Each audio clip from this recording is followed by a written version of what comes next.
All right, sorry for the delay, everybody. Still getting stuff sorted.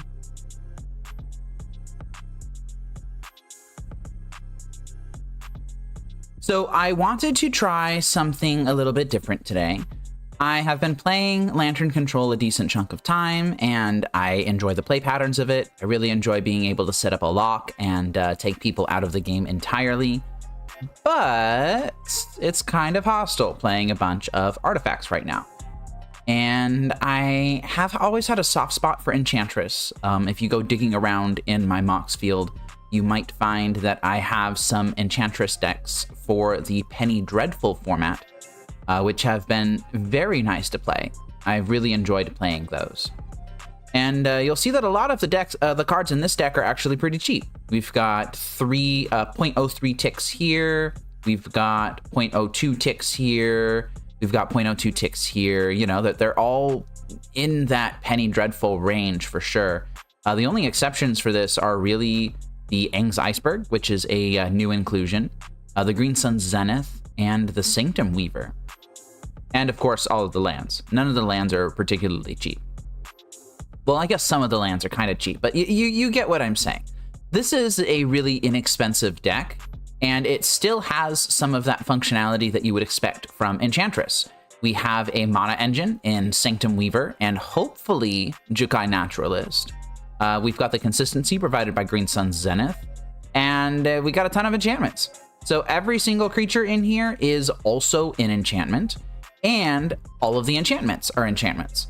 So this deck is playing a whopping 35 enchantments. Seam Rip is a relatively new printing from Edge of Eternities that is going to help interact with the opponent in the early game. And 𝗟𝗓𝗩𝗘 is a new inclusion. This is an Oblivion Ring with Flash, essentially. And it seems like it might be pretty good for that. The waterbending seems like it might be mostly flavor text. Perhaps you could use 𝗟𝗟𝗩𝗘 to protect something from like Wrath of the Skies or something, or you could waterbend it in response to a Wrath of the Skies to also take out the thing that is underneath of the iceberg if your opponent caps that. I have no idea how that's going to work. But a lot of this deck was made legal through the Horizons sets. There was a really big push in Modern Horizons 2 especially, and 3, to make Enchantress playable, I suppose. So cards like Sanctum Weaver, I believe, were printed in Modern Horizons. Let me actually see. Yep, there it is. Modern Horizons. This is actually an original printing from Modern Horizons. So we've got the Sanctum Weaver. Sithis is a Modern Horizons 2 card. Sterling Crove was reprinted in Modern Horizons. That brought it to be legal in Modern. Enchantress's Presence, reprinted in Modern Horizons 2. Estrid's Invocation, reprinted in Modern Horizons 3. Solitary Confinement, Modern Horizons 2.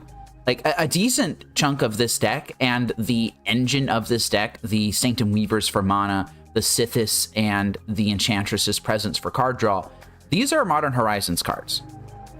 And, you know, if you want to be playing Modern in this day and age, you really need to be playing at least some number of Modern Horizons cards. So the hope with this deck is that we will be able to build an insurmountable card and board advantage.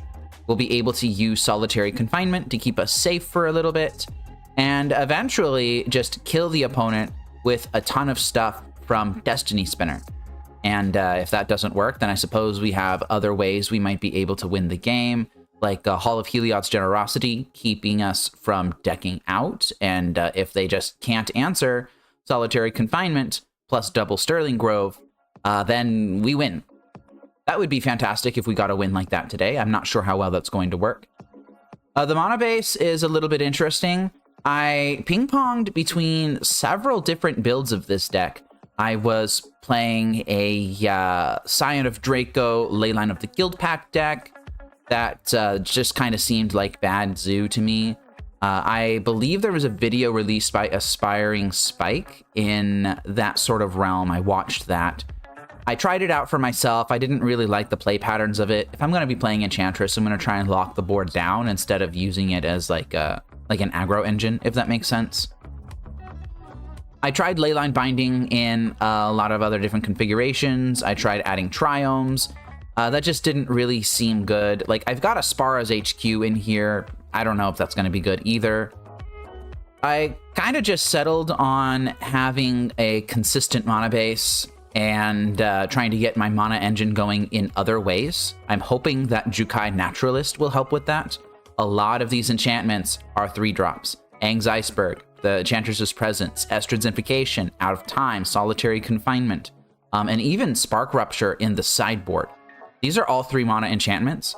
Jukai Naturalist lowering those down to 2 mana seems like it might be fairly decent.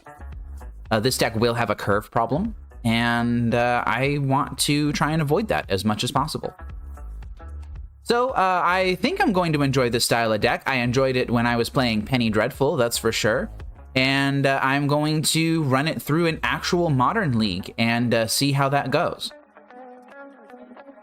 Oh, and also, before we get started, this league is actually sponsored. Mike Devo was willing to, sponsor this league for me. So thank you to Mike for getting this sorted. We had a nice conversation about, just a bunch of stuff for how the format is going. Mike does run his own YouTube channel, so you can literally just search Mike Devo and find his YouTube channel. I'll have that linked in the description of this video, and you should go check out some of his stuff. He did play a decent chunk of Lantern Control in the past. He's moved on to more meta decks as of late. And if you want to watch some, fantastic modern content, go ahead and check out his channel. It'll be a fantastic experience for you, I bet. I'm going to go ahead and get started. I will be right back.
Thanks for your patience, everybody. I am on the play in match 1 versus 𝗟𝗓𝗩𝗘. This hand does Misty Rainforest for something, I guess. I get to Green Sun's Zenith, but I don't have another land. I think I need to mulligan this. This is much better. I'm going to keep, and I'm going to bottom the Dryad Arbor. And I think I will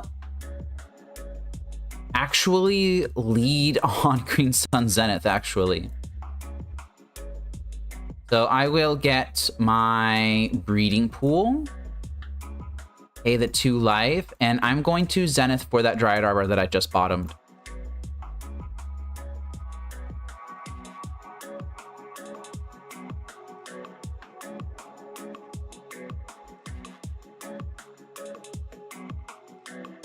So the Zenith in the deck allows me to have additional options for ramp besides exactly Utopia Sprawl.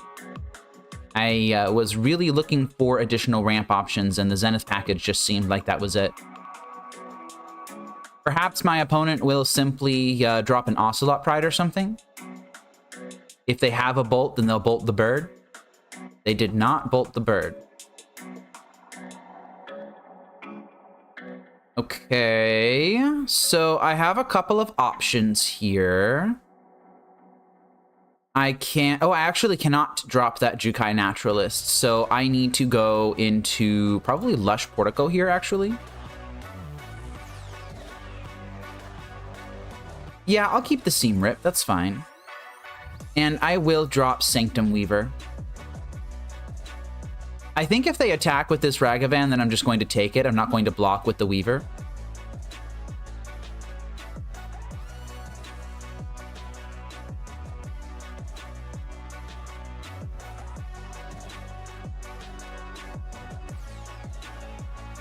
Yeah, I'm not going to block here.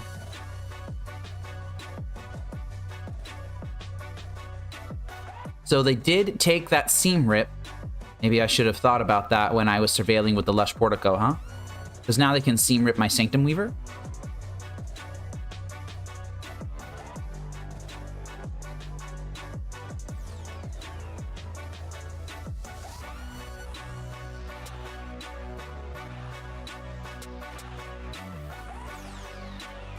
They've dropped a Plains. And it looks like they are indeed doing that.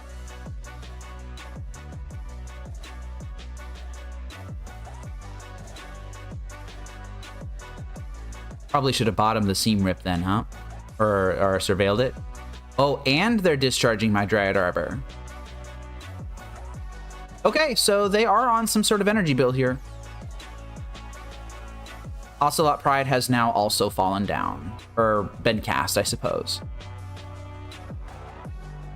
Okay, well, I have a Sithis here. So that means I can start pulling ahead a little bit if this will stick around.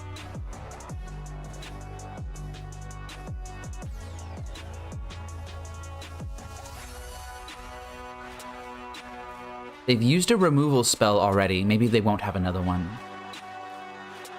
Or maybe they will have like a Thraben Charm or something like that. That would suck. Swinging in with only Ragavan here.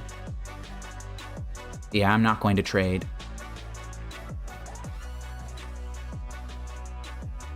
And they hit Utopia Sprawl, which can only enchant a forest.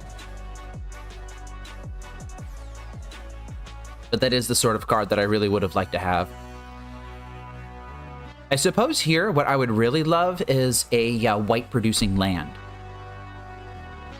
So that I can cast this Jukai Naturalist and then still have Aang's Iceberg held up.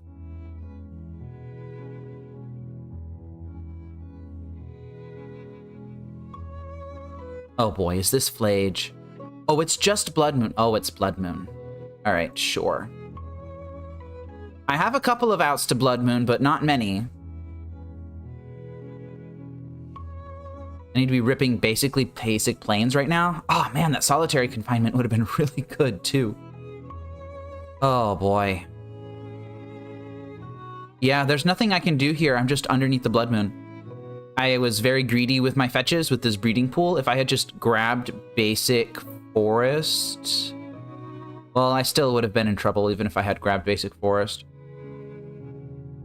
So now I am hoping to hit basic planes now. I do play one of those in the deck somewhere. Okay, you know what? I'm just going to go ahead and concede to that. That was my draw engine. I needed that to stick around. All right, I got greedy. I got punished by the Blood Moon. So how do I want to sideboard here? Authority of the Consuls is in the sideboard specifically to deal with aggressive decks like the one my opponent is playing. Force of Vigor can hit Blood Moon, but it doesn't really hit much else, like Fable of the Mirror Breaker, maybe.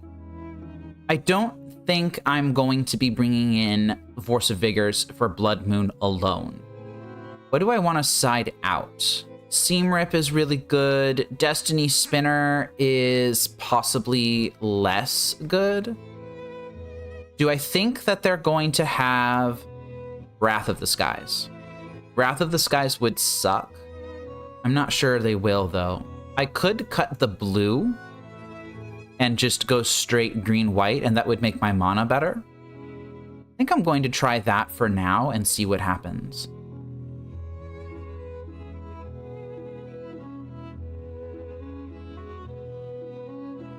So I'm on the play here. I will keep this hand. And I'm going to have a much better start here. So this will be a Windswept Heath into a basic forest, into Utopia Sprawl on that basic forest. And I'm going to choose white here.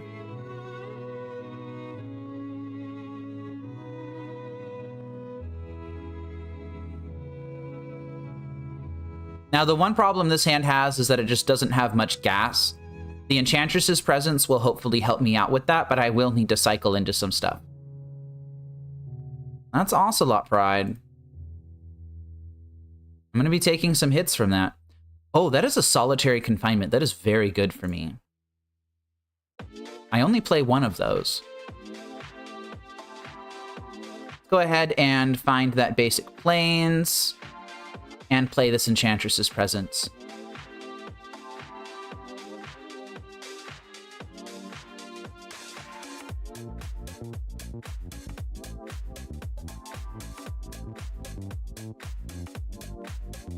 The hero's got an Elegant Parlor. I'm likely going to be getting hit with this Ocelot Pride here. I might also get hit with... they might also drop a Guide of Souls. I suspect that's the reason that they're holding open basic planes.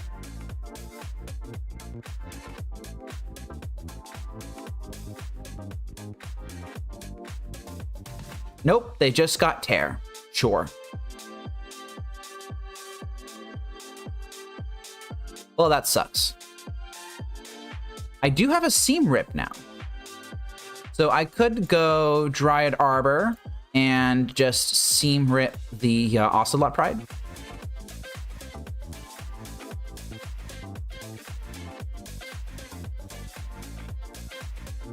There's a decent chance that I'll actually trade Dryad Arbor for this cat token. No, that seems silly. I don't think I'm going to do that.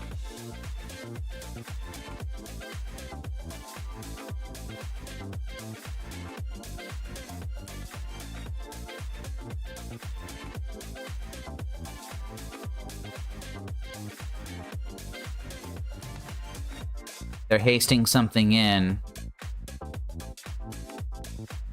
They're hasting in Seasoned Pyromancer. So the tokens made off of the Pyromancer will not have haste, but the Pyromancer itself does. And I'm just going to continue to take damage here until I find some sort of engine.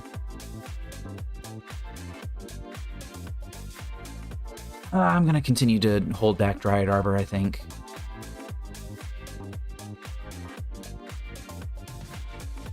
Aang's Iceberg, huh? Okay. Let's go ahead and play Temple Garden tapped. And I have the Iceberg in case I need to exile something at instant speed. That's nice. I really need some draw effects, though, if I'm going to be getting the Solitary Confinement off the ground.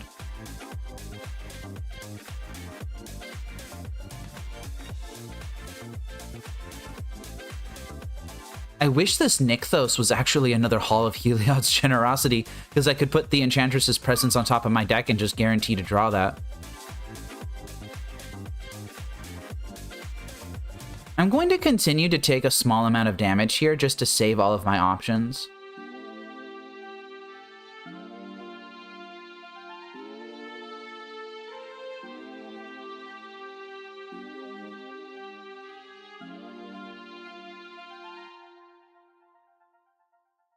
Yeah, that's a Guide of Souls. I think I need to get rid of that. I'm gonna go ahead and get rid of the Guide of Souls.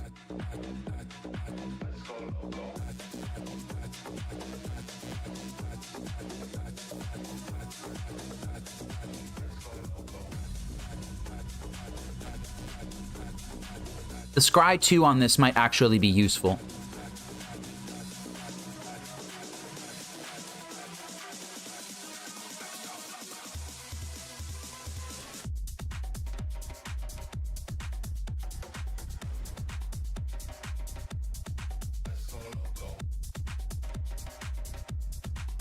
All right, let's see what we draw. It's just a Windswept Heath. That's not fantastic.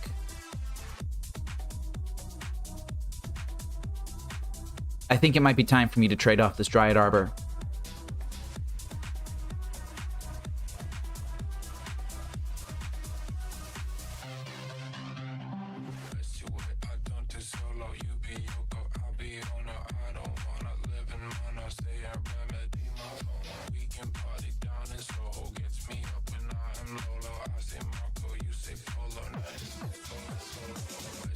I probably should have traded off the Dryad Arbor a while ago. I've just been wanting to keep my options open.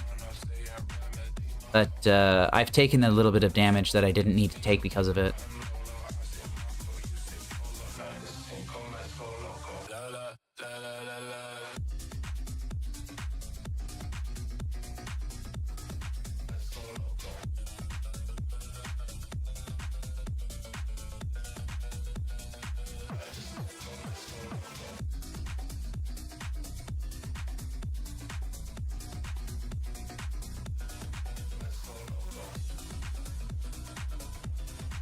Raven Charm destroying the Seam Rip on the Ocelot Pride. Oh, jeez. Yeah, you got it. Apparently, there's a decent amount of enchantment hate on top of the artifact hate. But this deck will primarily deal with that enchantment hate using stuff like Sterling Grove. And I only play 4 of those. I do not play the additional copies of Greater Oromancy. Looks like we're about to get hasted on something. This is not going to bode well for me, I think.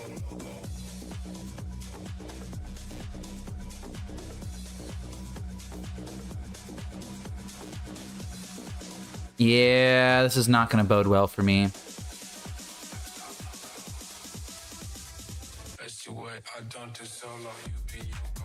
Okay, so this means I'm taking 1, 2, 3, 4, 5, 6, 7, 8. I think I'm just going to wrap it up to this. I don't think that there is a single draw in my deck that will get me out of this situation. The Solitary Confinement is just not going to come online, unfortunately. Yeah, I would have had an Aang's Iceberg. I needed something like an Out of Time. That might have helped, actually. I think I have one of those, but I don't think I would have found it. So maybe the concession was a little bit premature, huh? I could have dug for Out of Time, but I chose not to. I chose to just roll over like a little wimp instead. Oh well, let's move on to match 2.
I'm on the draw in match 2 versus good, I guess. So this hand has the Lush Portico if I just want to surveil on my first turn, but it also has Sithis into double Sterling Grove. I think I will keep this. That is a lot of redundancy and a lot of protection. Shadowy Backstreet Pact, huh? I'm thinking they might be on Goryo's, perhaps. Likely on Goryo's because of that Ephemerate. I'm wishing I had some sort of mana acceleration here. Green Sun's Zenith, huh? I don't think I want that. Yeah, I don't think I want that.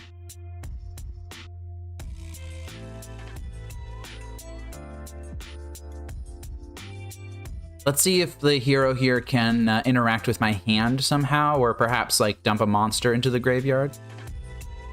They're doing something. If it's just a Psychic Frog, yeah, that's fine.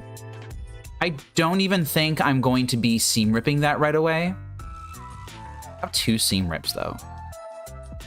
I think I'm just going to fetch a basic Plains here. And just casting Sithis. If this eats a removal spell, so be it. Next turn, I will just Sterling Grove Seam Rip.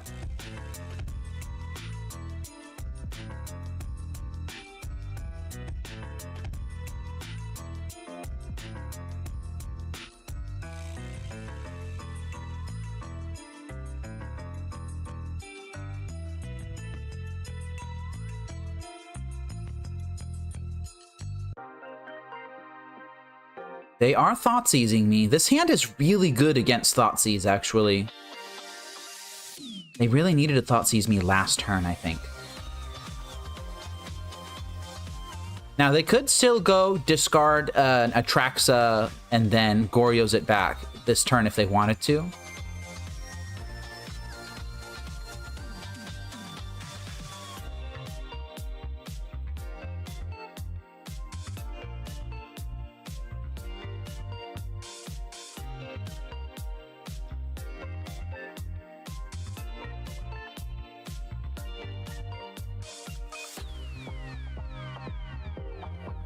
They're really taking their time on this Thoughtseize.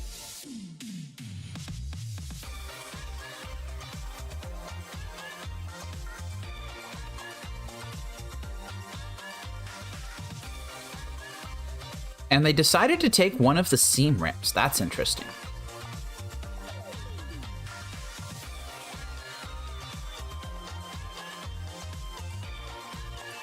So are you going to be removing my Sithis? Yep, there goes the Solitude, and it's Faithful Mending, so it is for sure Esper Blink here. All right, Sithis is gone. I think next turn I will simply drop Enchantress's Presence.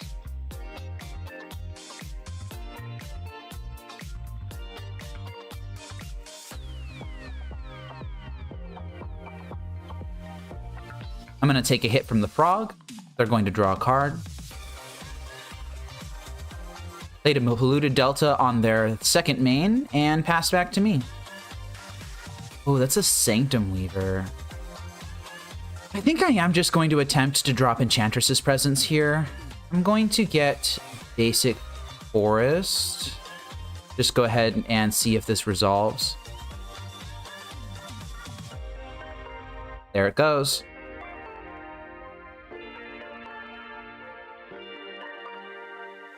The Presence will be significantly harder for them to interact with. Oh, and they just dumped the Atraxa. Wow. That is a little bit of a high roll right there, isn't it?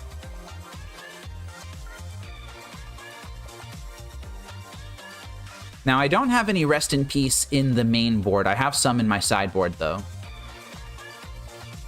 I feel like if they were going to be interacting with me by, not interacting, but if they were going to be turboing out this Atraxa, then they would have done it on their first main or something like that.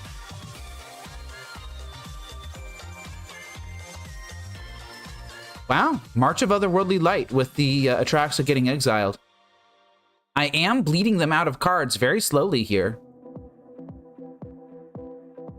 I think this turn I'm simply going to drop Sterling Grove. And then I will finally get around to seam ripping that Psychic Frog.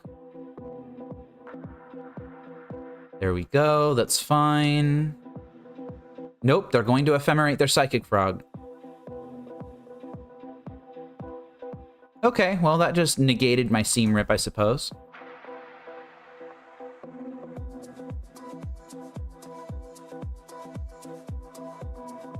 Okay, my opponent could be running away with the game here.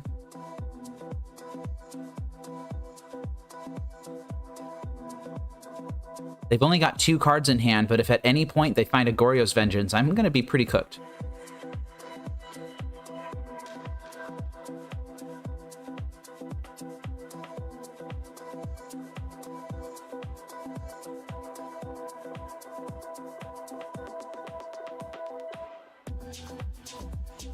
Seems like they're getting flooded a little bit, though.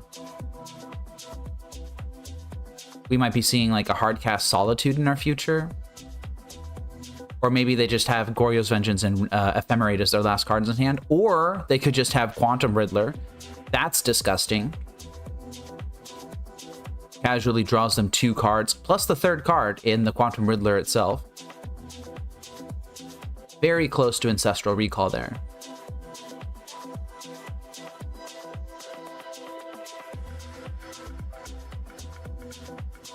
But they are not keeping it around. Do I grab the Breeding Pool here? I think I will.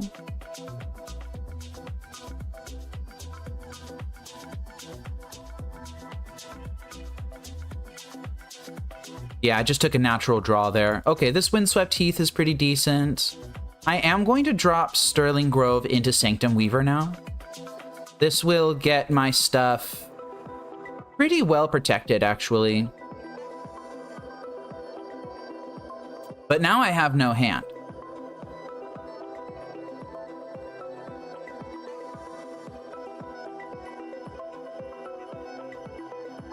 I think my opponent has just exchanged very favorably with me.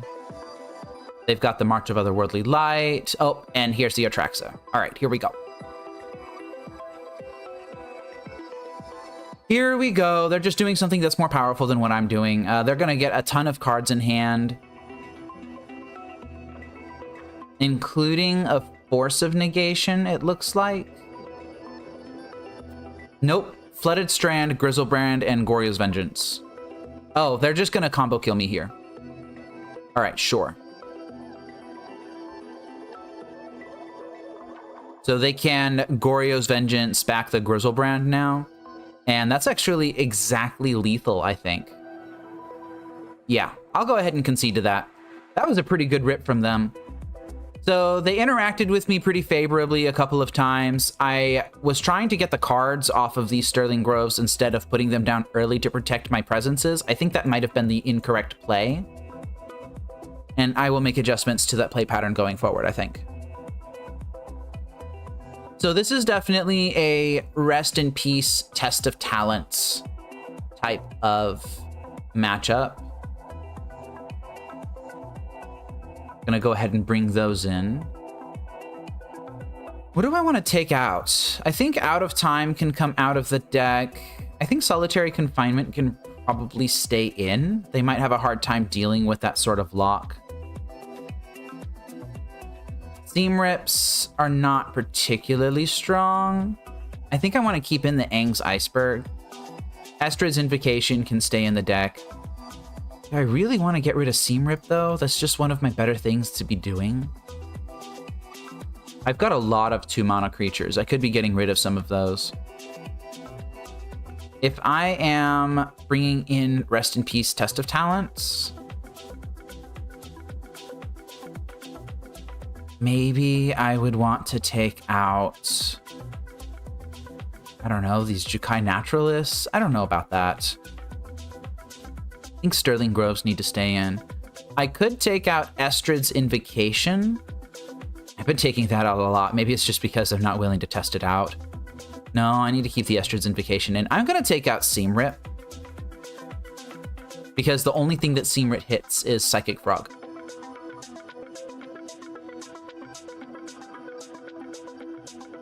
All right, I would like to be on the play here. We've got the Test of Talents, but not the mana necessary to cast it. We have Sanctum Weaver just kind of blind. I think I'm going to keep this. It's not a particularly strong hand.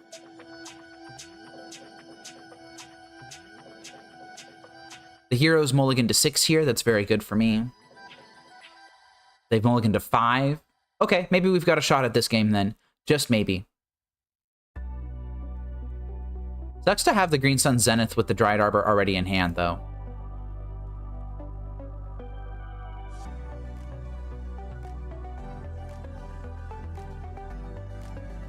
I'm going to get the Dryad Arbor out of the way now. And then next turn, I'm either going to drop a Sanctum Weaver or possibly even a Jukai Naturalist.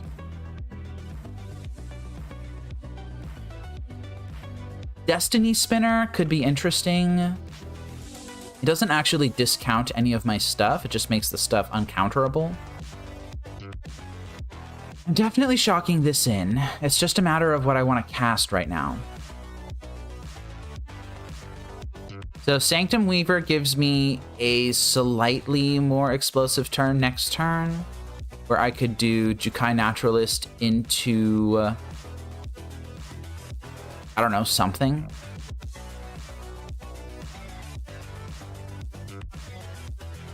That would mean that they shouldn't have a... Oh my god, my cat's chasing squirrels. Cat! Cat! Cat! Dude, chill.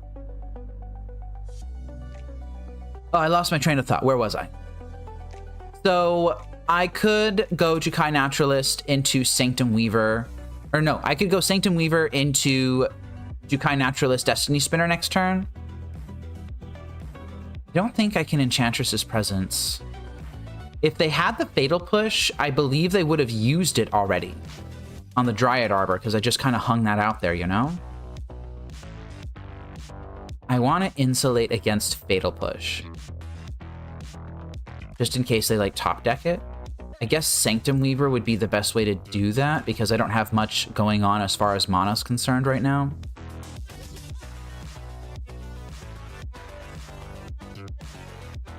I think Solitude would kind of suck here, too. Okay, that concerns me. That gives me a bad feeling that they might have like a Force of Negation up.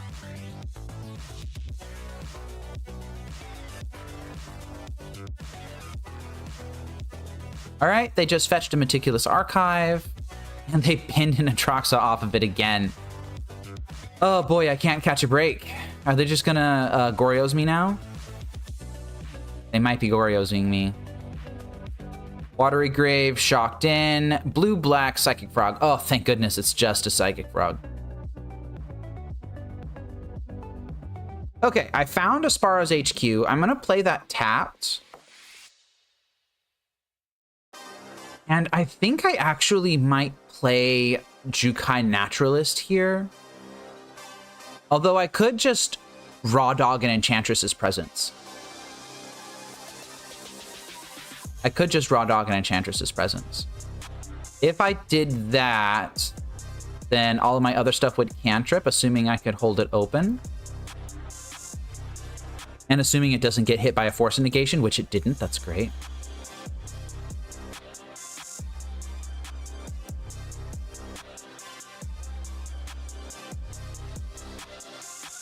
And next turn, I'll have access to a decent chunk of mana. Assuming my stuff continues to resolve like it has been. All right, the heroes got a Quantum Rizzler. They are discarding stuff in response to the draw card enters trigger. Lots of stuff, actually. Means they're going to be getting a new hand. Teferi can come down, that's fine. They draw 2 more cards. Did they hit the land plus Ephemerate? They hit the land, they shocked it in. They discarded a swamp, tells me that they might actually have it.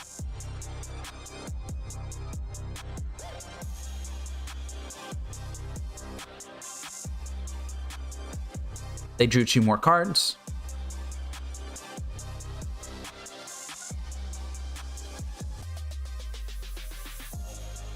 Discarding Strix Serenade, huh? That is creature, artifact, or planeswalker. Guess they could counter my creatures. They did, in fact, find the Ephemerate, so they just drew like 6 cards or something that turn. That was ridiculous.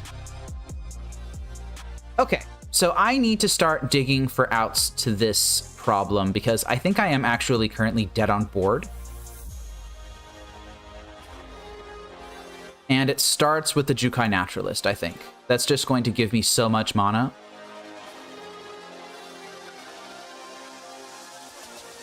I think at this point I am digging to an Aang's Iceberg as an out.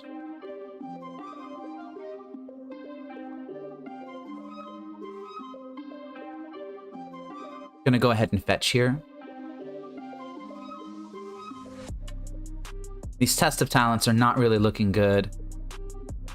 I guess I might also have an out of time somewhere. I didn't side that out, did I? I did side that out. Yeah, there it is. That sucks. I think I would have liked that in this position. I will grab a forest, and I will use that forest to cast this Destiny Spinner. And hopefully I get to find something good here.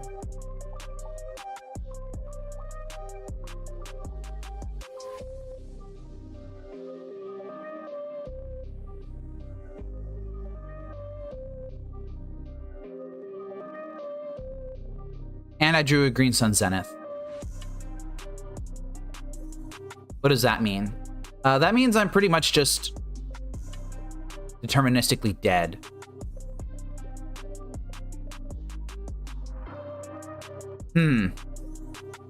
Yeah, I've just got all these instants and sorcery cards in hand. I don't have any enchantments. I can't be continuing to cycle through. This Sanctum Weaver will tap for 4 mana.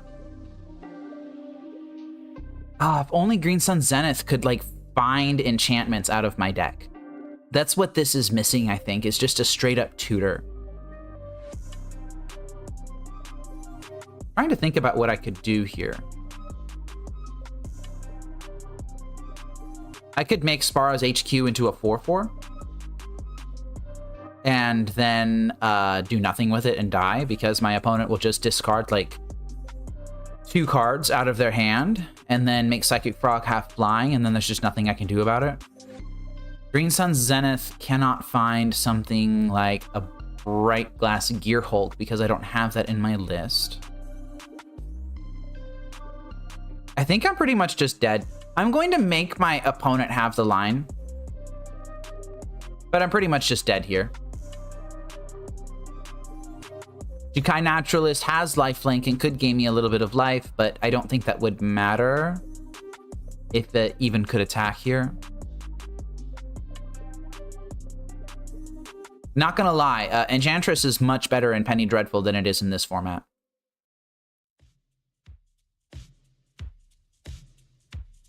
I don't think they cast the Ephemerate here. Yeah, they didn't. They just see that they can kill me.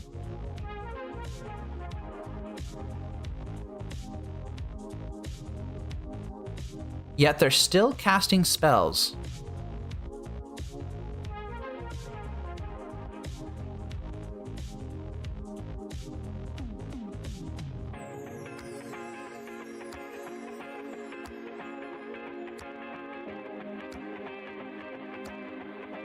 They've jumped the frog. Literally, all you have to do is discard 2 cards, mate. They might be playing around Aang's Iceberg. I mean, I don't have Aang's Iceberg, but still. And they can't be worried about Aang's Iceberg anyway because the Teferi resolved.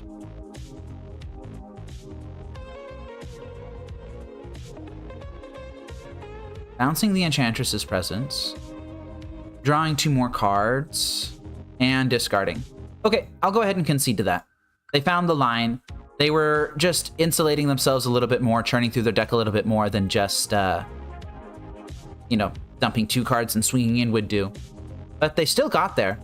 Let's go ahead and move on to round 3.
All right, I'm on the draw in match 3 versus Yuhei. I think I will keep this. I've got turn 1 Utopia Sprawl into Sterling Grove Dryad Arbor. Oh, they just have an Urza's Mine. Into an Expedition map, huh? Well, it's a tough day to be playing permanents with colors on them. I will be fetching my basic forest here.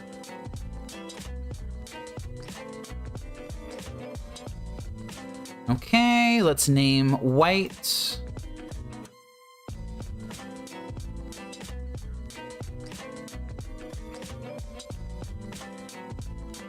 And they just have turn 3 Tron. Fantastic.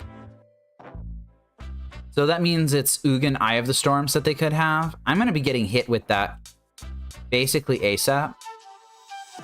So what do I want to dangle out in front of Ugin? I suppose Jukai Naturalist. I'll just go ahead and cast that. And then I'll just play my Dryad Arbor.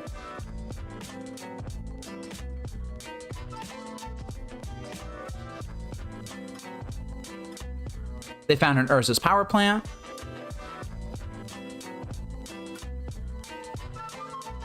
All right, what horrible thing do you have to cast here?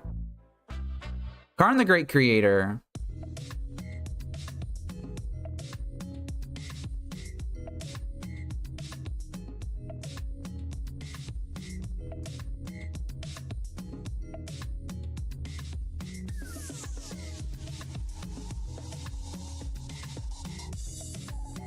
For a Trinisphere. I'm not actually that concerned about Trinisphere, I think. No, they're not even playing Trinisphere.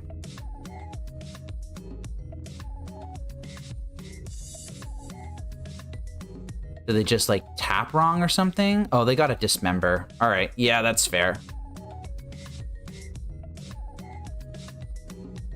So I have the Aang's Iceberg in hand right now.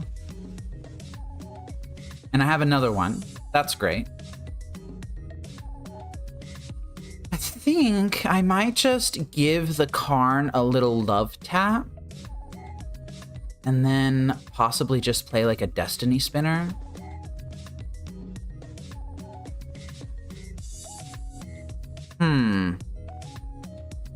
Yeah, I'll play Destiny Spinner. And then I'm going to attack the Karn down to 2.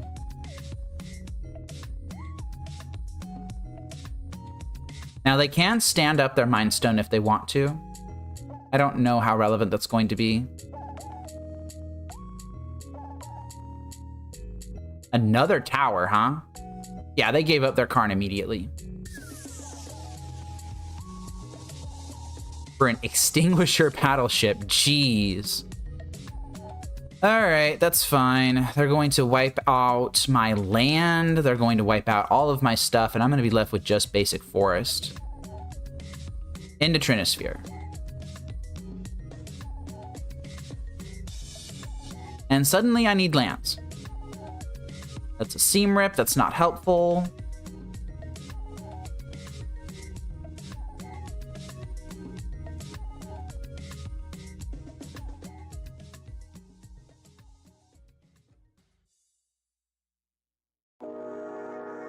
Oh, that's Chalice of the Void on X equals 2.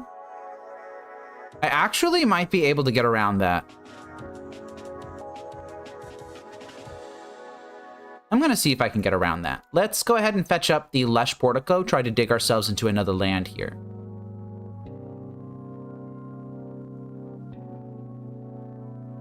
That's not a land. I'm going to bin it. And it's another Seam Rip. All right, we're just gonna hang tight.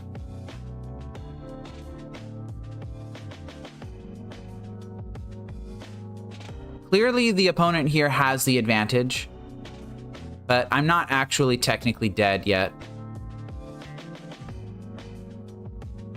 Jeez, that Extinguisher Battleship, man, that really screwed me. Yuki, I think you might have been right to put the Karn underneath of the iceberg. All right, well, we're just going to sit here and draw no cards until we die.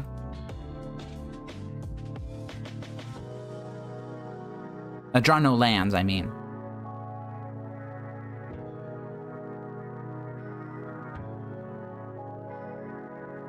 But the opponent's also not doing anything.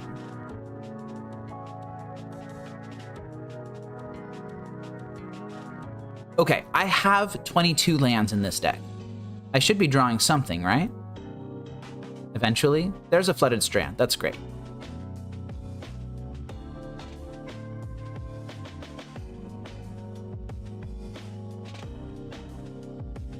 Oh boy, that's terrible. I don't like that. Oh, I do not like that. I do not like that. Is this just a giant Kozilek's command? Looks like it.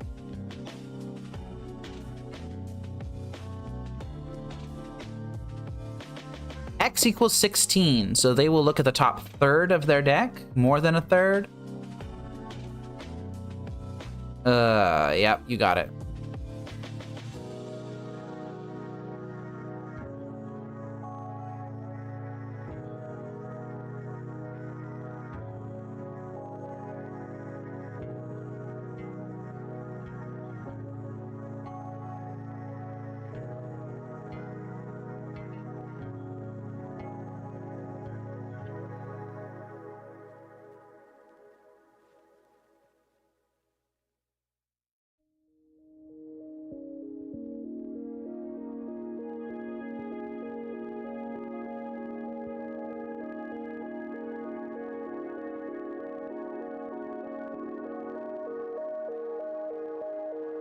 Just waiting to see in what way they decide they want to kill us.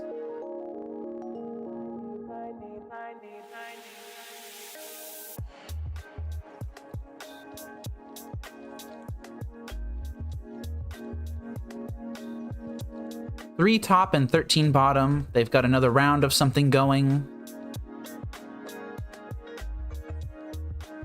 And that's a Thought-Knot Seer.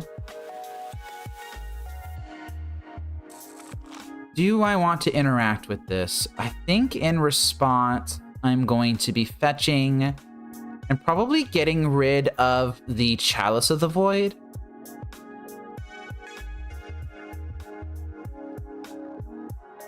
Yeah, let's get rid of that Chalice of the Void.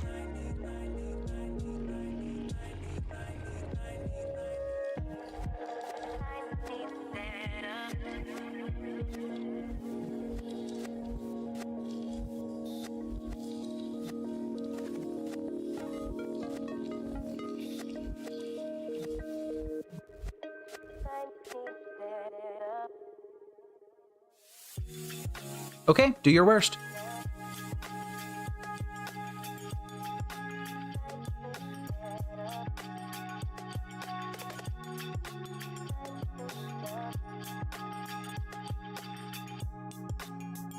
Oh, yeah, Yuki, you're probably right. Seam ripping the Chalice would have been better.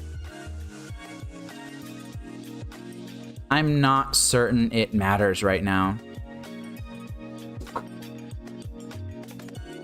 Oh, boy.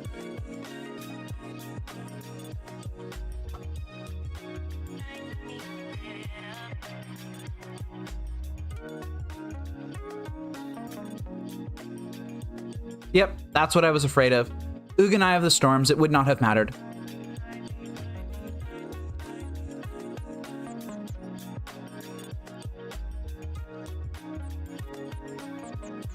Okay, and now what are my options? My options are, I can die.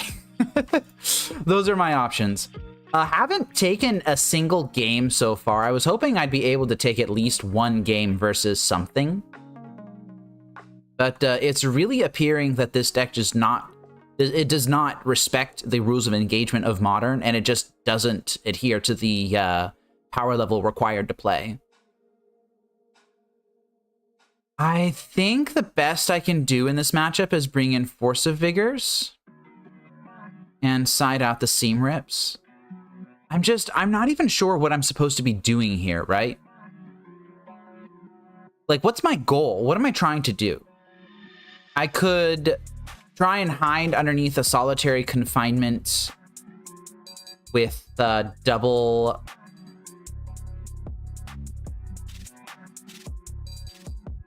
Sterling Grove, I suppose?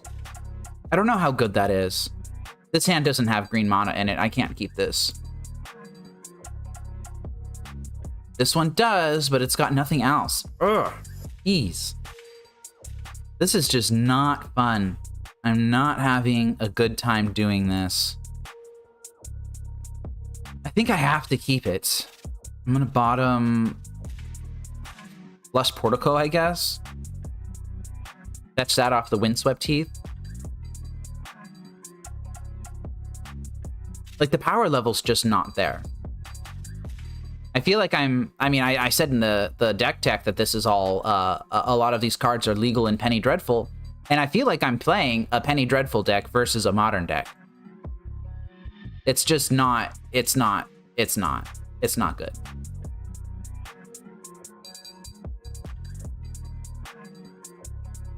All right, they decided they didn't need Chalice, Karn, or Mind Stone. Possible that they were looking for lands.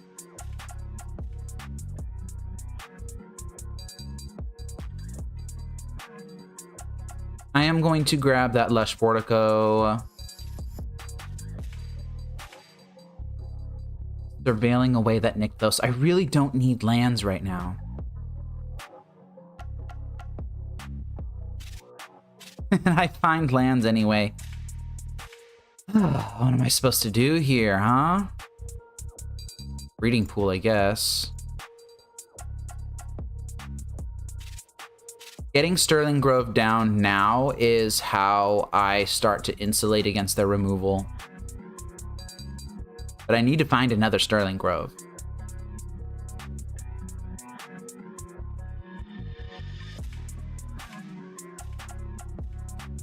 I could sacrifice Sterling Grove for... Oh my goodness, really? Filigree Silex? What I was gonna say is I was gonna sacrifice Sterling Grove for another Sterling Grove, and then use Hall of Helios Generosity to put another one on top. That's just such a slow interaction, though. I don't think I can do that. Oh, or I can just have another Sterling Grove here. I will actually be able to hardcast Force of Vigor next turn.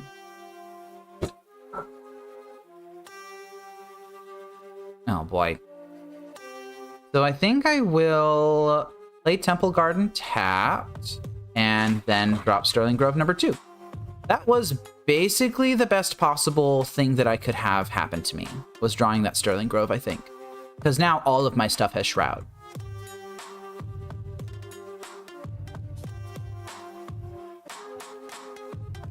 I'm still not going to be able to get around this Filigree Silex, though. Unless I hardcast Force of Vigor on my main phase next turn or something like that.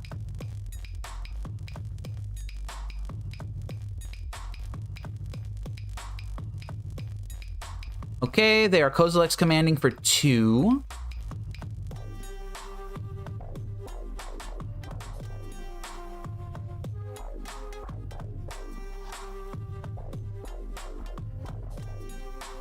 Did they like what they found? They found one card that they liked. Okay, now it's time to use this Force of Vigor on the Filigree Silex alone. That feels so bad. All right, they are going to put the oil counter on it, so I am just going to pop this now.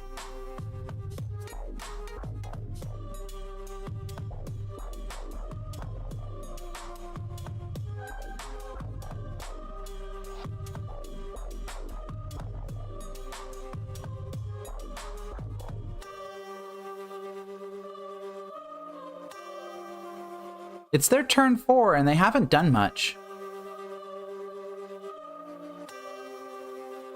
They pass through combat.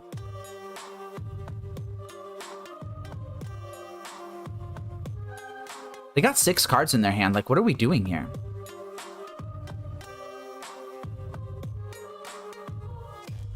Paying 4 mana for maybe a Karn the Great Creator?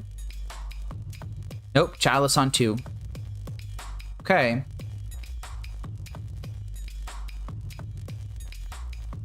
I continue to draw lands.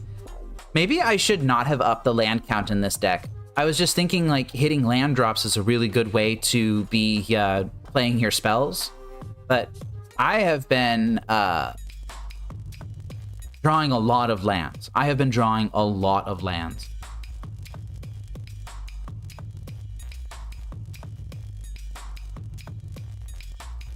And now they have their engine online. Glaring Fleshraker has come down.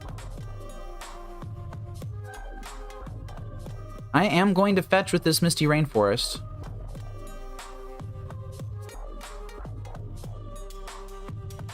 I will grab a Apple Garden, I think. At least Sparrow's Headquarters will cycle if I draw into that. And I got Seam Rip.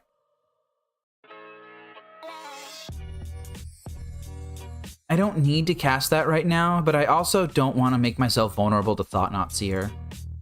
I am just going to go ahead and cast this now.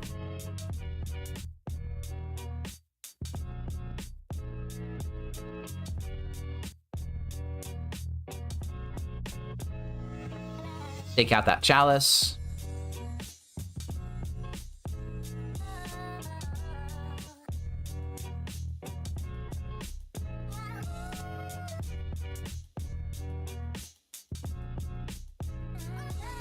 And it looks like they do have another Kozilek's command here.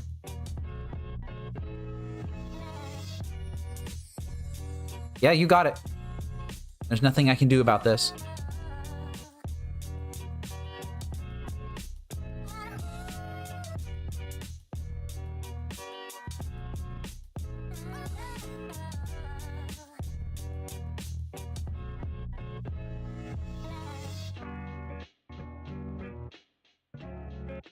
They even scried one to top.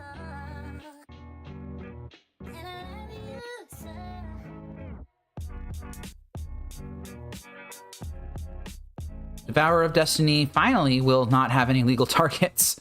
But does that matter when I'm going to be being beaten to death with a 6/6? Not sure it does. We have got a big something coming down. Are they chaining Kozilek's commands? Okay, they're chaining Kozilek's commands. That's just game. They're going to be able to deal 2 to me by attacking with the Glaring Fleshraker, and that's just 10 damage. 11 damage, even. Okay, so I don't think this deck is modern power level. I think that if I were playing something similar to this in Penny Dreadful, then I'd be having more fun. But modern, it's too strong. Let's move on to match 4.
All right, I am on the play in match 4 versus Vincent Vega. Will I get something that lines up decently? I did, actually. What will this do?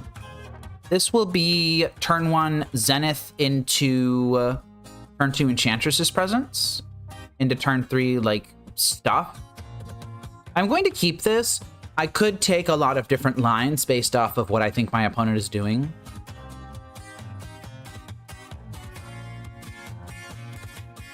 But this definitely will start with turn 1 fetching probably a breeding pool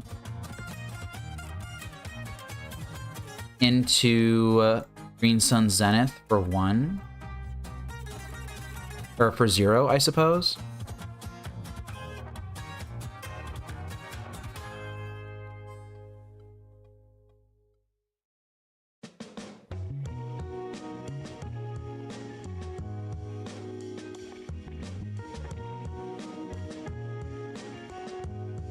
Basic Forest Pass. What could this be?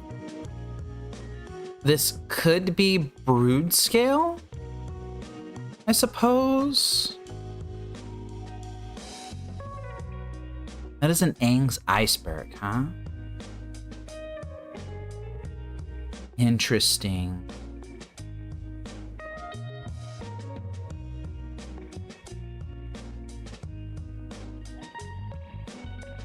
Yuki, I see your point about starting with Sterling Grove to protect myself, but basic forest doesn't mean that I'm going to be facing prismatic endings and stuff, does it? I think I will get greedy here. I think I'm going to just drop the Enchantress's presence.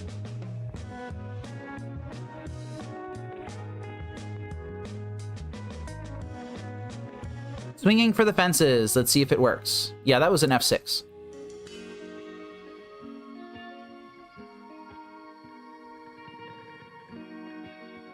Eldrazi Temple. This is almost certainly Brood Scale.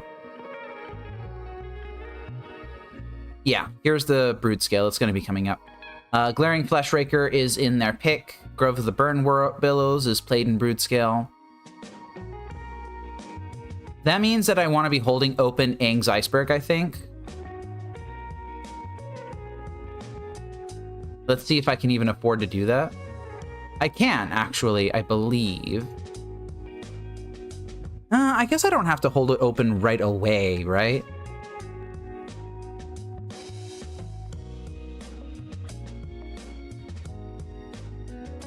Okay, so here's what I can do.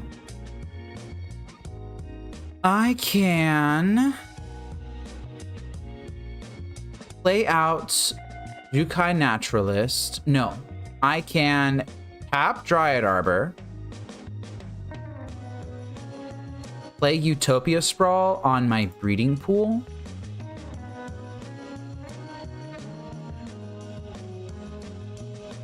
see what else Enchantress's presence gives me.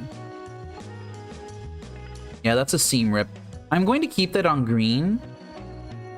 I will then float green off of this. I'm going to cast Jukai Naturalist. I found another Sterling Grove. And I'm going to cast Sanctum Weaver. That's Green Sun Zenith. Okay, that was pretty good.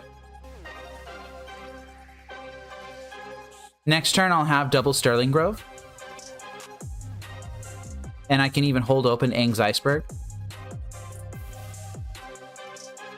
If the hero plays like a Basking Brood Scale or something like that, then I have that covered.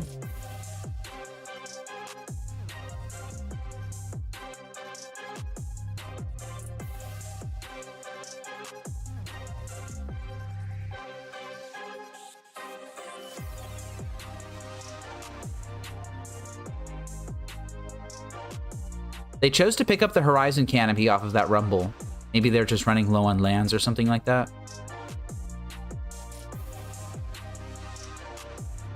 Sterling Grove number 3, huh? That is a lot of Sterling Groves.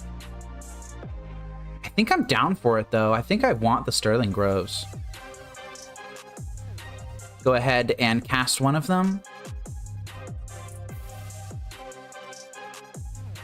I'm running a little bit starved on white mana.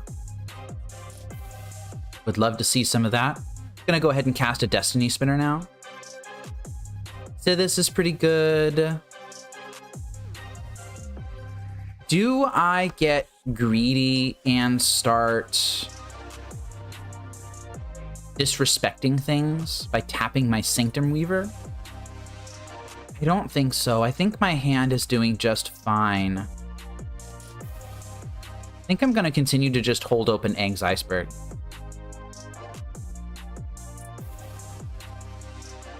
I could have attacked with a Jukai Naturalist. I just didn't want to, I guess. I'm not really used to attacking.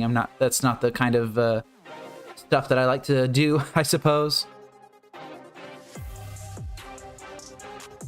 Here's the Basking Brood Scale.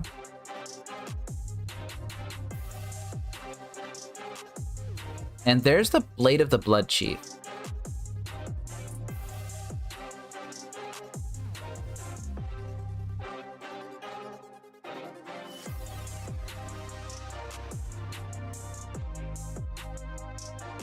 So if I do nothing here, then this is infinite mana.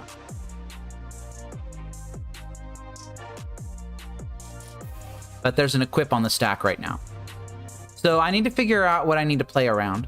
They have another Blade of the Blood Chief in the graveyard. That tells me that they might have fewer of those.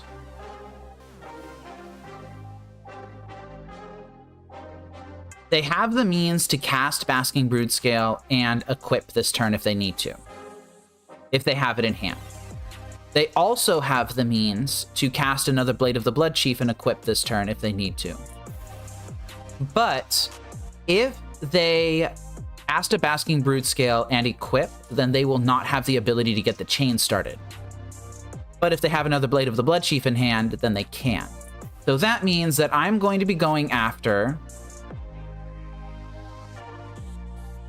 the Basking Broodscale here. Really glad that I decided to respect their combo.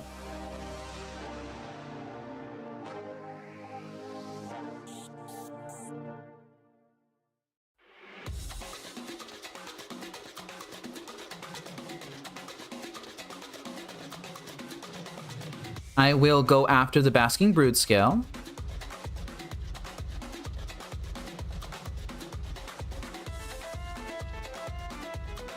Oh, they're doing something. They might be adapting. They are adapting. Okay, that's fine.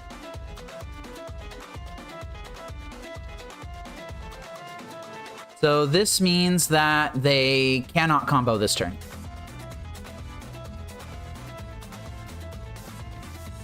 They're gonna let my mana burn off.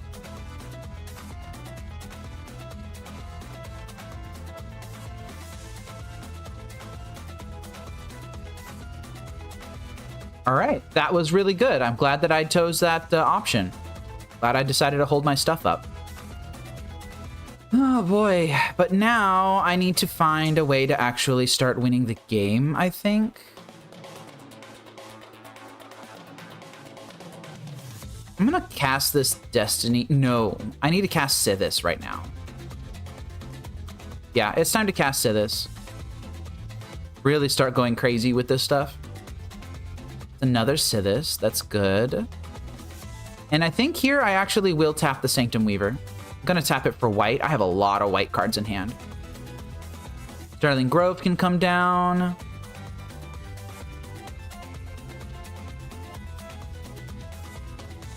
I can play out a basic forest here. And I think I can just seam rip one of their things. Probably the Blade of the Bloodchief.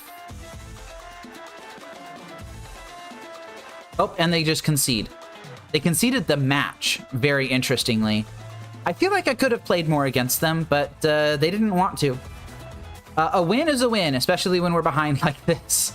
But notably, the Solitary Confinement loop was going to get started here. Like, my hand was full, I had my engines online, Sterling Groves were down. Solitary Confinement could have come down, and it could have started doing its thing. I don't have to worry about that now, though. So let's just enjoy the victory, I suppose.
Hi. So Yoshi, right?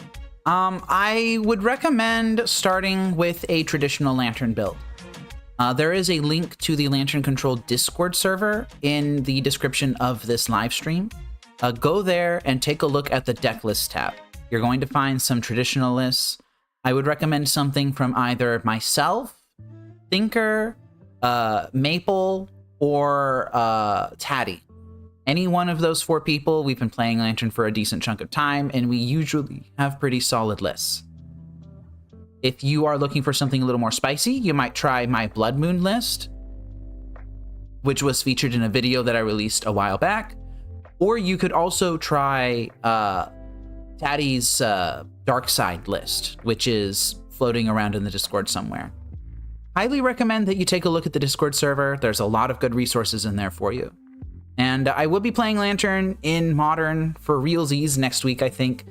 But for right now, I'm going to finish losing this Modern League with Enchantress.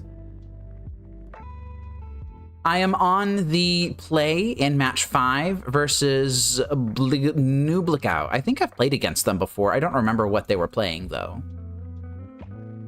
All right, so this is a turn 1 tap land into turn 2 Sterling Grove into turn 3 𝗟𝗓𝗪.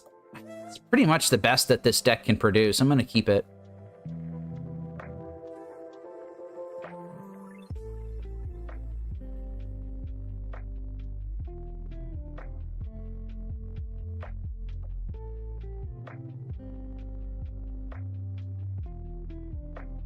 All right, I played my tap land.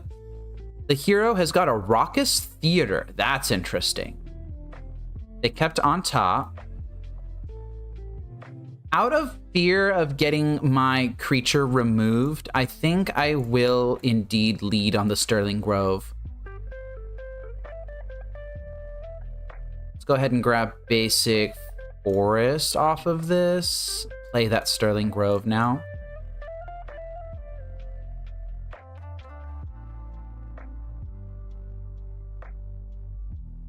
Raucous Theater, what could they be playing? Grixis something, maybe? All right, well, let's go ahead and jam 𝗟𝗓𝗪. I don't know if they'll have counter magic or not. Oops, that's the wrong color. I sure hope not. And Lush Portico to go ahead and surveil. If I've got a land on top of my deck, I want to get rid of that. Aang's Iceberg, I think I actually will keep.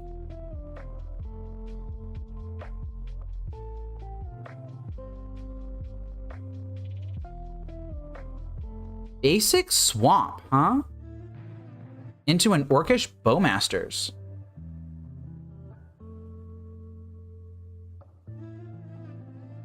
Okay, you got it.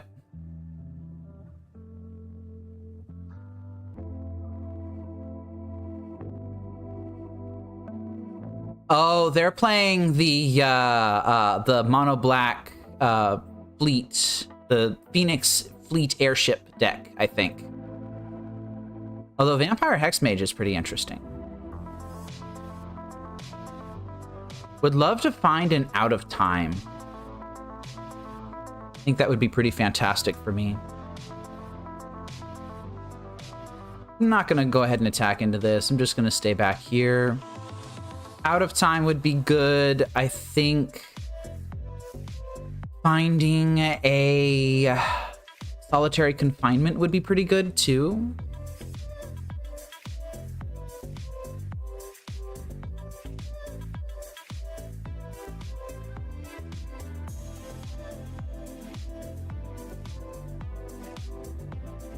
And they are bargaining away with Beseech the Mirror here. Yeah, I think they're going to be getting a Phoenix Fleet airship.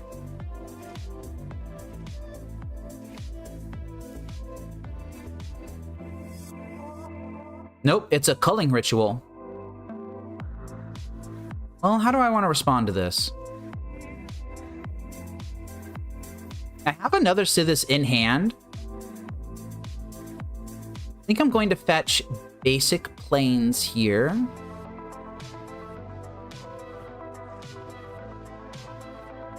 And then I could Aang's Iceberg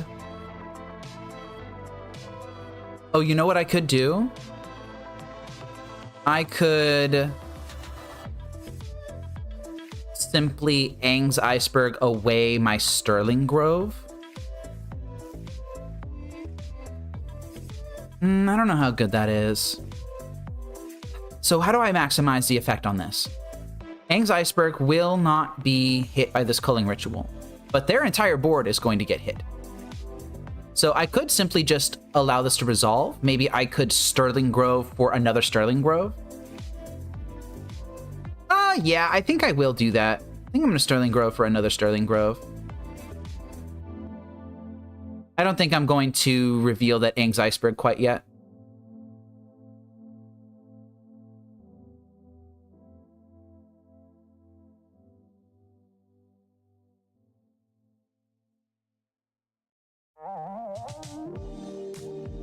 And if I really have to 𝗟𝗡𝗩𝗘 this turn, then I will.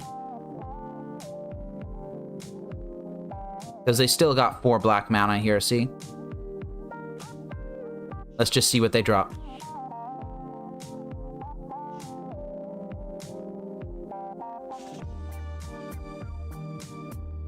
Interesting that they did that pre-combat. Oh, that's an Overlord of the 𝗟𝗩𝗪. That's disgusting. Milled 4 cards. And they've got a Vampire Hexmage now.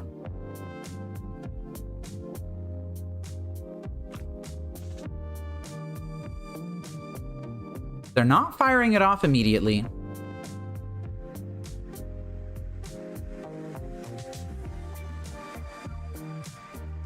All right, well, I'm not going to fire off my 𝗟𝗡𝗩𝗘 immediately either.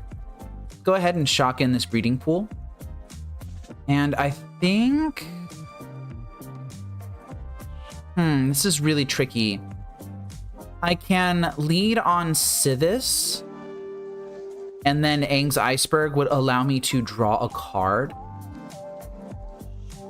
Do I think that they're going to have some sort of removal for Sithis is the problem? I think they might. I'm going to play Sterling Grove as a insurance against that. And if they just do nothing here, then that's fantastic.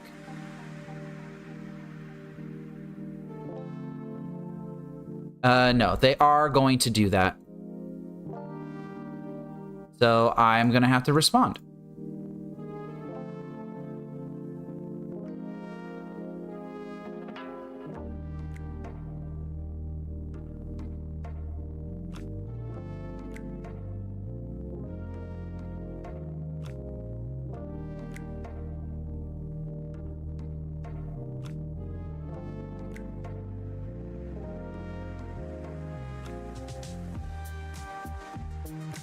The flash on this iceberg has been very nice.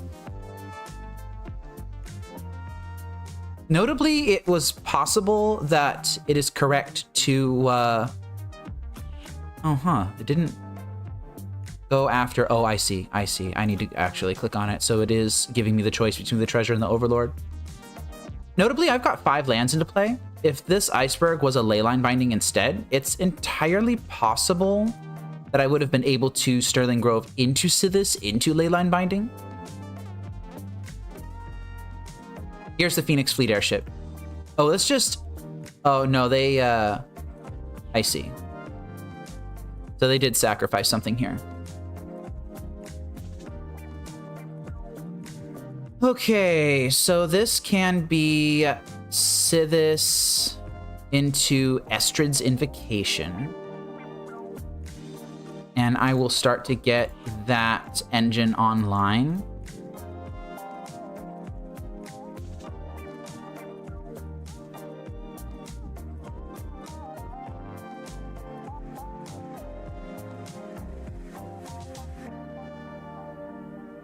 I think I'm going to copy the 𝗟𝗡𝗩𝗪, and I'm going to have it just hit the Phoenix Fleet airship.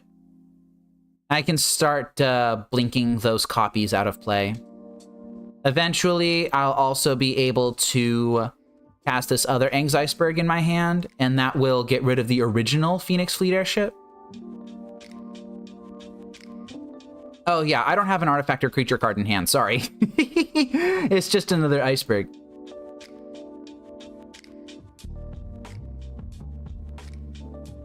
And they conceded the game. Wow. I guess they were really relying on that Phoenix Fleet airship to get them off the ground, but I kind of had that covered. The Estrid's Invocation was eventually gonna probably become like a Sterling Grove or something. Okay, we'll take it. We'll take it. I watched this video by Aspiring Spike on the Phoenix Fleet airship that they had. It was really cool. Force of Vigor is in contention, but I don't think it's all of that necessary. Deafening Silence is interesting, but not particularly good. Rest in Peace might actually be really good. If I want Rest in Peace, then what am I siding out? I could side out Destiny Spinner. I don't think that's particularly good. I think I want to keep in Seam Rips. Aang's Iceberg seems good. I want my Solitary Confinement. I want my Out of Time. I don't know. Do I side out like a Green Sun Zenith and maybe a single Destiny Spinner or something? See, I'm not sure that I want Force is the problem. Like, it hits Phoenix Fleet airship, yes. And it might hit like a, I don't know, like a treasure token or something. Just not really sure what else Force of Vigor would hit. What I really want to do is I want to get a Solitary Confinement lot going. Or possibly an Out of Time Estrid's Invocation lot going. That seems like it would be really good. I think I can afford to cut like a single Seam Rip. And I'm going to cut a single Green Sun Zenith.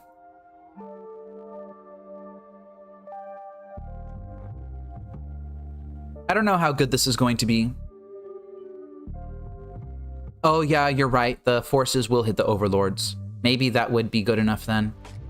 This hand's not keepable, unfortunately. I don't have any sort of card advantage in it. Although, I do have a Seam Rip, and I can Utopia Sprawl on my forest. But if I get Culling Ritual, that's going to really hurt. I have 22 lands in my deck. 20 now, so that's 2 in every 5, roughly. I have no source of card advantage in this hand. I would really want, like, a Sithis or an Enchantress's Presence would be really good, since it's impossible for them to interact with. I'm going to mulligan. I'm going to try and find something better.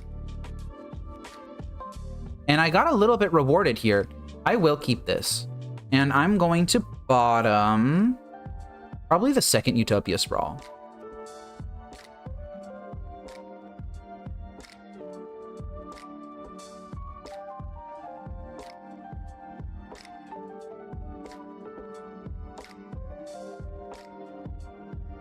They surveilled away an Orcish Bowmasters. Yeah, we take these. So I will find... do I think they're going to have Blood Moon is the thing. I don't have to worry about what they could have yet. I'm just going to Utopia Sprawl right now. And I think I will name white. I guess I could have thrown that Utopia Sprawl onto a basic forest if I was really worried about Blood Moon. Still learning here. Still figuring things out. Oh, they had 3 mana here. They chose not to use it. I think I will grab basic forest now. And I will just cast Enchantress's Presence.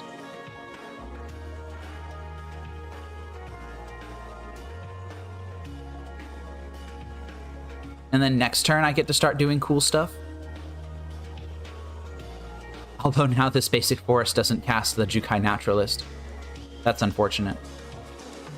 Oh, they're just sacking that now for an Orcish Bowmasters. So next turn I get to Seam Rip that.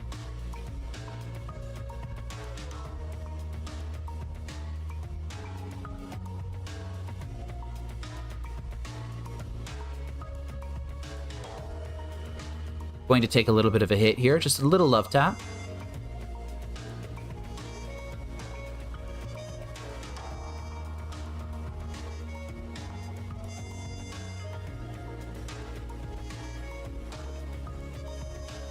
I think that I was not as efficient with my mana as I should have been. This should have been Utopia Sprawl on the basic forest, and then Breeding Pool. If I had made that mistake, then the Misty Rainforest should have grabbed the green-white Shockland. So what I should have right now is either I should have Sprawl on basic forest with Breeding Pool in play, or I should have Sprawl on Breeding Pool with Temple Garden in play. Nope, they're doing something. That's a Phoenix Fleet airship. That's coming down very quickly, actually.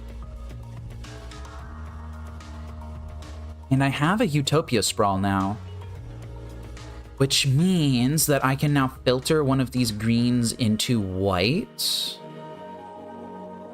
I'm going to tap this for green, and I'm going to make green and white now. I will Seam Rip. This is unfortunately going to give them a thing that they can crew their airship with. But I have to do this basically right now, or else I just don't do anything else.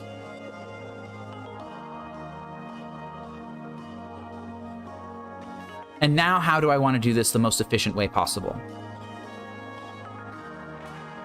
I can Utopia Sprawl onto the forest, make another white, and then I can play Sterling Grove. Oh, Sanctum Weaver was really good. Maybe instead of playing out the Sterling Grove, then, I play out Jugai Naturalist into Sanctum Weaver.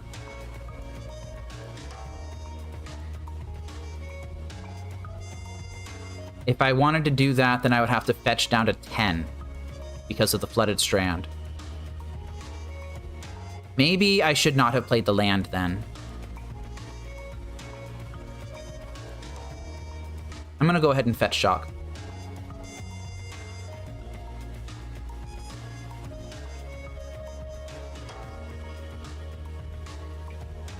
Okay, that was a pretty decent turn. None of this stuff is protected quite yet. I think that's all right. Next turn, I can Sterling Grove, Destiny Spinner, all sorts of nasty things. Here comes the Phoenix Fleet airship. That's 4 flying in the air. I can't block that. But I might be able to race my opponent here, if they have nothing.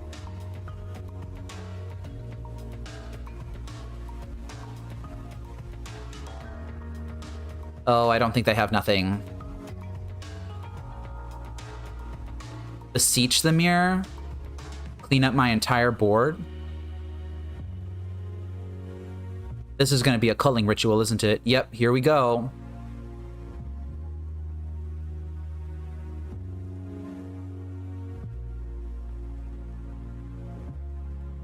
Yeah, that Beseech the Mirror was a really good rip.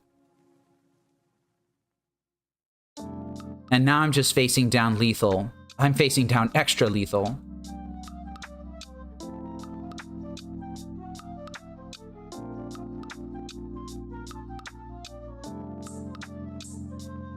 And now I'm not sure I can get out of this. Oh, they have triple Bowmasters. Jeez. If I cast a single enchantment spell, I die. All right, yeah, they figured that one out. They threaded the needle on that one. That was crazy. Okay, maybe Force of Vigor would be worth it, but over what is the problem? I could take out the other 2 Zeniths. If I'm doing that, then I'm also taking out the Dryad Arbor. So I'd be taking out 3 of these for Force of Vigors. I don't think it's that good is the problem. I don't think it's that good. Like, yeah, I could have hit Phoenix Fleet Airship, but the Phoenix Fleet Airship was not the problem in that game. It was really the culling ritual that got me. I think I'm going to keep these in.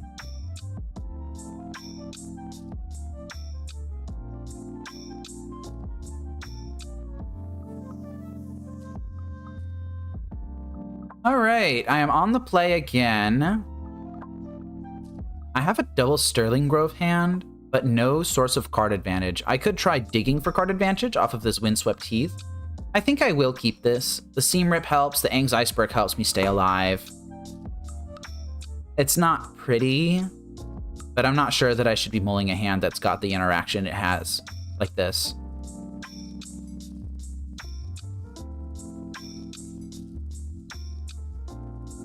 They've had turn 1 Surveil land every single game so far. And they did keep it on top. Well, I can do that trick too. Where's my Lush Portico? There it is. Basic Plains, I'm not interested. So I could Utopia Sprawl onto this Lush Portico and then just play Hollowed Fountain tapped. Yeah, I think I'll do that. Going to name... I already have another white source. I'm going to name green.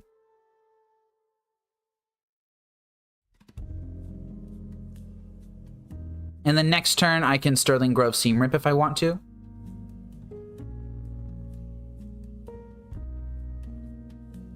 That's a Green Sun Zenith. I think I'm just going to Sterling Grove. Not going to think too hard about it.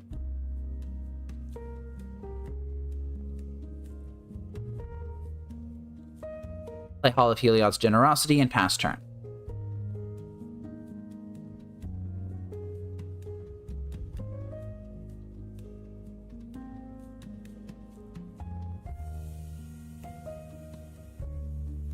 And that's an Orcish Bowmasters. I'm gonna have to answer that with 𝗟𝗟𝗡.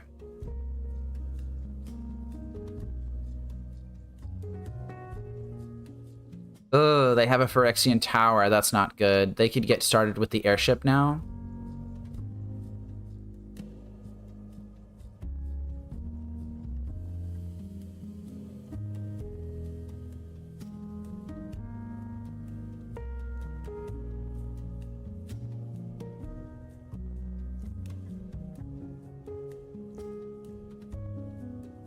Yeah, they're doing something here. Just straight up raw dogging the Phoenix Fleet airship. So I have options here.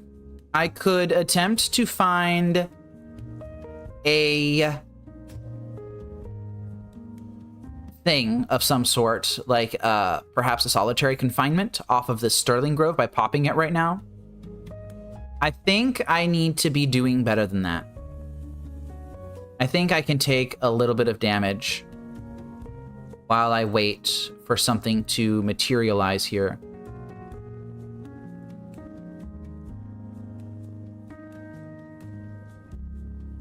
Okay, here's what I'm going to do. I'm going to Green Sun Zenith for 2. That's 1, that's 2. Very good. And this will find Sithis. And then I will play my 𝗟𝗟𝗡.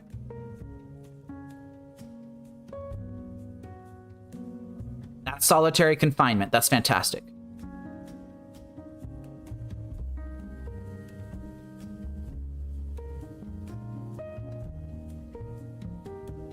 So now I need to find Enchantress's presence. And then I will able to be largely ignore... Wow. Once I find Enchantress's presence, I will be able to largely ignore what they're doing. Their primary source of interaction is Culling Ritual. Culling Ritual can kill Sithis, Sterling Grove, 𝗟𝗟𝗡. But it doesn't kill Estrid's Invocation, Solitary Confinement, and Enchantress's presence. So it is entirely possible here that it's correct for me to be sacrificing Sterling Grove on my upkeep. Oh yeah, they have another Phoenix Fleet airship. They're just trying to go aggro here.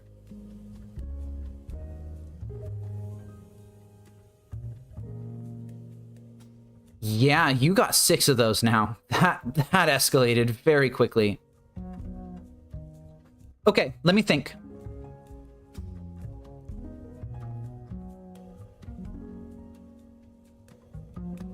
If I sacrifice Sterling Grove for Enchantress's presence, then I would be able to cast that and nothing else this turn. The next turn, I cast Solitary Confinement and I start going off, I think. I would love an additional land. I think I'm going to do it.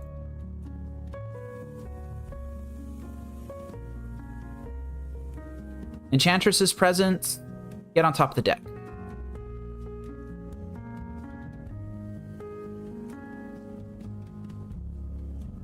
I did not find the land, but I found a Sanctum Weaver. I'm going to keep this back. My plan is not to attack them.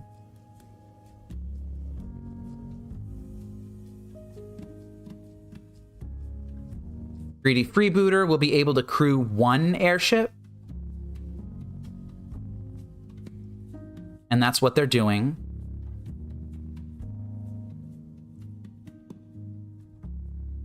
Oh, they're doing something else here. So this is going to let them go up to 10 airships. They scribed a bottom off of that. Oh, they got a Fatal Push. All right, I'm going to have to live with that. Just going to have to live with that. Vampire Mex Mage will come down. That will crew another one. Oh, and Thoughtseize. Oh, that is really, really bad for me, actually. I needed that Solitary Confinement in hand.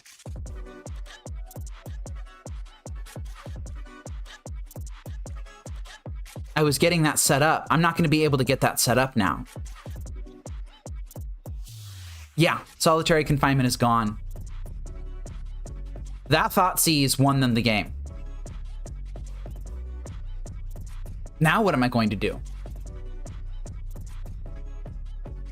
I'm going to have to put Hall on top of my deck. And then I'm going to die, I guess. I have one out here, and that is if I rip exactly out of time. Is there anything I can do to help me? No. Windswept Heath, does that help? This gives me a cycle.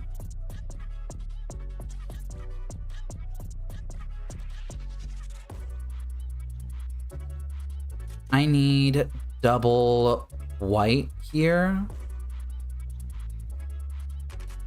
So I think that means that I just need to drop this Temple Garden.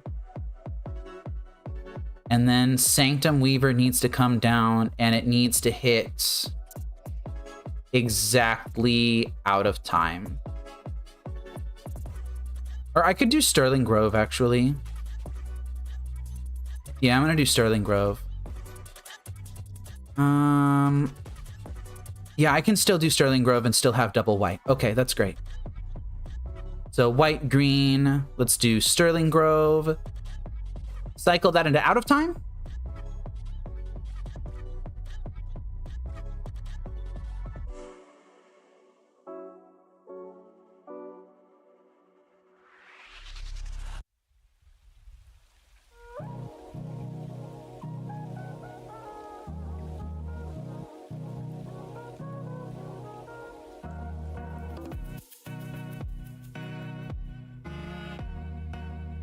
No luck. Aang's Iceberg.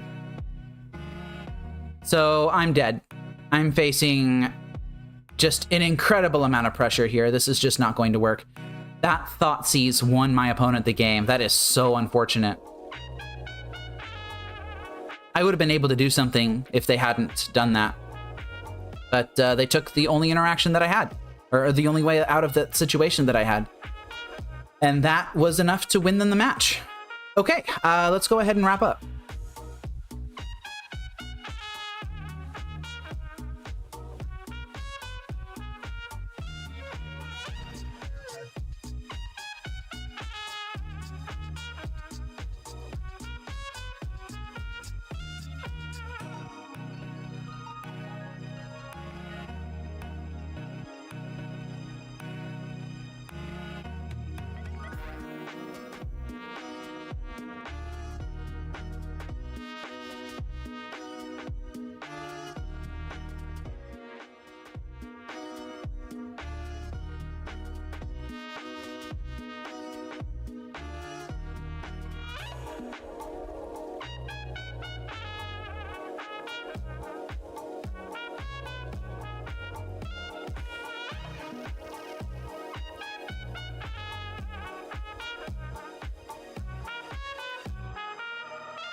So this deck is not modern power level. You just can't play this in modern. It doesn't matter how much ramp you have or card advantage you have. Seems like people are just always going to find ways to overwhelm it. The Sanctum Weaver was pretty good. The Sithis and all of that, you know, it's decent, but you just can't get going fast enough is the problem. The modern format is basically a turn 3 format at this point. And if you're spending your turn 3 casting in Enchantress's presence, and then your opponent spends their turn 3 casting Flage, or, I don't know, casting Ugin, Eye of the Storms, then you are just so far behind that it's just not going to work. I did say earlier that this deck was legal in Penny Dreadful. Basically the entire deck. Green Sun Zenith obviously isn't legal, and unfortunately Jukai Naturalist is not legal either. But Destiny Spinner, I believe, is legal. Sanctum Weaver is legal. Sithis is legal. Seam Rip and Utopia Sprawl I don't believe are legal, but there are alternatives that are legal. I think Sterling Grove is legal. And, you know, Enchantress's Presence, Estrid's Invocation, Out of Time, Solitary Confinement. All the good stuff in this deck is legal in Penny Dreadful. So if I have the ability to, I think I will port this deck over to Penny Dreadful and play it there. I think that it would be a lot of fun. And playing something that is a lower power level, that whose format changes basically with every set release, because they have like their own standard rotation, basically. Just like the normal standard format does. They will update the set of legal cards basically every single time a standard set comes out. So it might be a lot of fun to play something like this in Penny Dreadful. Don't play this in Modern. It's just not good in Modern, as you saw. Like, stuff is just too fast, too disruptive, too resilient. But, you know, I might enjoy getting a Solitary Confinement loop going. Something like Out of Time and Estrid's Invocation, these two cards play really well together because you can keep an Out of Time on the battlefield, and then you can Estrid's Invocation into the Out of Time. And if you have an Out of Time that has 0 counters on it, it never leaves. So at the beginning of each of your upkeeps, all you have to do is flicker your Estrid's Invocation and copy the Out of Time with 0 counters, and Estrid's Invocation will just keep all of the creatures off the battlefield forever, basically. That seems like it would be really fun to play, but it's just not Modern power level. It just won't work in Modern. Well, thank you to everybody for watching. I appreciate it. I've been doing a lot of losing lately. I've been doing a lot of off-meta decks. I think next week I'm going to do a little bit more of a return to form. I might just do 2 Lantern Leagues, honestly. I have been playing around a lot with different formats and with different decks, and I think it's time for a true return to form. So be on the lookout for more Lantern next week. If I have the ability to do it, actually. What day is today? The 21st? Ah, geez. It's Thanksgiving next week, isn't it? I hate holidays. So I might not actually have the ability to do anything over the Thanksgiving week. I'm going to have to coordinate and see if I can get a little bit of time off then. If I can do a stream, then I will. And if I can't, then I won't. I make a community post every Sunday night now, showcasing what my schedule for the next week will look like, so be on the lookout for that. And for those of you watching on Twitch, go to my YouTube. There's a lot more stuff on YouTube. Everything's on YouTube. Edited videos are on YouTube. Go watch them. They're great. You get to watch me lose without all of the dead space. But I appreciate everybody sticking around. Thank you, and I will see y'all later on.